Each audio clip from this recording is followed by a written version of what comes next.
இந்த பாறை மீன் வாலாண்ட ஸ்ட்ராங்கா ஒரு முள்ளு இருக்குல்ல, அது ஈஸியா எடுத்துரலாம். எப்படின்னா, கத்தி அழகா வால எட்ஜ்ல வச்சு, கத்திய முன்பக்கமும், மீன வைஸ் வர்சா நம்ம பக்கமும் இழுத்துக்கிட்டே வந்தா போதும். அது தானா அழகா வந்துரும்.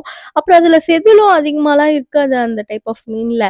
அது அழகா கத்திய வச்சு சொரன்னாலே இருக்கிற கொஞ்சம் நஞ்சமும் போயிடும்.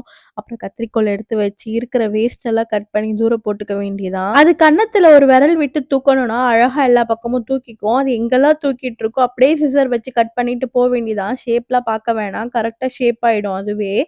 இத நல்லா கட் பண்ணதுக்கு அப்புறம் ஒரு ஆட்டி புடிச்சு இழுத்தோம்னா குடலோட வந்துரும். நம்ம கட் பண்ண அப்புறம் குடல் எடுக்கணும்லாம் அவசியம் இல்ல. நம்ம அப்படியே சிசர் வச்சு கட் பண்றதுக்கு இந்த மாரி நைஃப் வச்சு ஒரு கோடு போட்டுட்டு, அப்புறம் சிசர் வச்சு கட் பண்ணோம்னா ஸ்லைஸ் சூப்பரா விழும். அழகா ஃபுல்லா கோடு போட்டுட்டு, அதுக்கு ஈக்குவலா அந்த சைடும் பார்த்து நம்ம கோடு போட்டா போதும். தலைய மட்டும் கண் பகுதியில இருந்து கட் பண்ணிட்டு, மீதி உடம்பெல்லாம் குடல் பகுதியில இருந்து கட் பண்ணிட்டு போனா ஸ்லைஸ் அழகா விழும். அதுவே நான் திரும்ப ரிவர்ஸ் பண்ணி கண் பகுதியில இருந்து கட் பண்ணி காட்டுறேன் பாருங்க. எப்படி கொதறி வச்ச மாரி இருக்கு. அது நல்லா விழாது. அதுவே நம்ம திரும்பி குடல் பக்கத்துல இருந்து கட் பண்ணிட்டு போனோம்னா, ஸ்லைஸ் சூப்பரா விழும். இதெல்லாம் ஆஃப்டர் மேரேஜ் நானா ஃபிஷ் நெறைய கட் பண்ணி கத்துக்கிட்டது. பிழை எதா இருந்தா காமெண்ட்ல சொல்லுங்க. மன்னிச்சுக்கோங்க. Bye bye all.